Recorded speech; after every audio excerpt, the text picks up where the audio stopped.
আমি এই পাকুন্দিয়া কটিয়াদীকে সার্বিকভাবে উন্নয়ন করে বাংলাদেশের শ্রেষ্ঠ নির্বাচনী এলাকা হিসাবে আমি তৈরি করতে চাই। সামনে নির্বাচনের মনোনয়নের প্রক্রিয়া চলছে। আমার দলের ভারপ্রাপ্ত চেয়ারম্যান জনাব তারেক রহমান সাহেব ত্যাগী, পরিশ্রমী এবং বিগত আন্দোলন সংগ্রামে যাদের ভূমিকা ছিল এবং পরিচ্ছন্ন রাজনীতিবিদকে মনোনয়ন দিবেন বলে উনি ঘোষণা দিয়েছেন। আমার বিশ্বাস এই সবগুলি কাজের সাথে আমি জড়িত। বিগত সময়ে 12টি মামলার আসামি হয়েছি এবং সারা জেলার সমস্ত মামলাগুলি আমি পরিচালনা করেছি আমার আইনজীবী ফোরামের নেতৃবৃন্দের সাথে নিয়ে।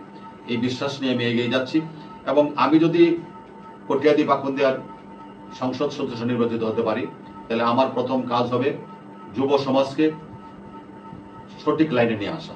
যুব সমাজ আজকে বিপদগামী, যুব সমাজের কর্ম নাই, তারা বেকার, তাদেরকে কর্মসংস্থান করতে হবে।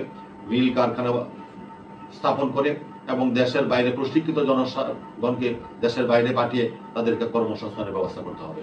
এই কটিয়াদী পাকুন্দিয়াকে মাদক মুক্ত করতে হবে, সন্ত্রাস মুক্ত করতে হবে, মানুষের বসবাসের জন্য একটা সুস্থ পরিবেশ সেখানে তৈরি করতে হবে। এবং এই বিষয়ে আমি অতীতেও কাজ করেছি পাকুন্দিয়া পৌরসভার মেয়র হিসাবে এবং এই বিশ্বাস আমার আছে যে এই অভিজ্ঞতা আমার আছে, আমি সেটা করব।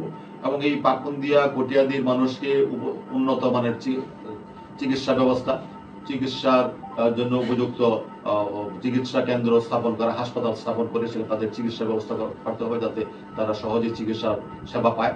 এবং শিক্ষা ব্যবস্থাকে আরো কারিগরি নির্ভর, তথ্য প্রযুক্তি নির্ভর শিক্ষা ব্যবস্থা তৈরি করতে হবে যাতে আমার এলাকার যুবকরা সহজেই তাদের কর্মসংস্থান খুঁজে নিতে পারে। আমি এই পাকুন্দিয়া কটিয়াদীকে সার্বিকভাবে উন্নয়ন করে বাংলাদেশের শ্রেষ্ঠ নির্বাচনী এলাকা হিসাবে আমি তৈরি করতে চাই। এই ব্যাপারে আমি আমার দল এবং জনগণের সহযোগিতা প্রার্থনা করছি।